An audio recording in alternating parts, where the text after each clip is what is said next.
jambo ya maana sana najivunia katika bunge kama minority leader. One of my biggest achievement was to impeach your deputy.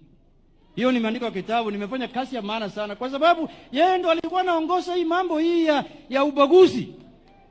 Anasema hawa wana shareholding, hawa watu hame Kenya, waende Uganda. Sisi kama watu wa Migori aliweka sisi Tanzania, si hata hapa Kenya. Mimi wakati hiyo motion ilikuja, nilikuwa nasanya hata signatures usiku, sio mchana. Usiku nilikuwa natembea kwa nyumba za wabunge, weka mimi kidole hapa, hii mtu aende bana. Kwa sababu nchi hii saa hii yeye ndo anaongea kila pahali, anasema ati fulani anaonewa, fulani ameiba.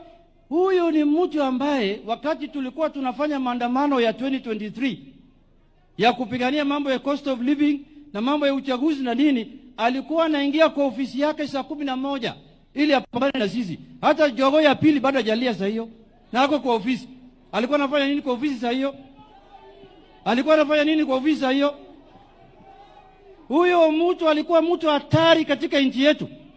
Saa hii mimi nikiona yeye analia kwa TV, mimi nafurahi sana. Naweka chai kwa kikombe, nasema waendelea kulia. Sisi pia tulilia zamani, waendelea kulia.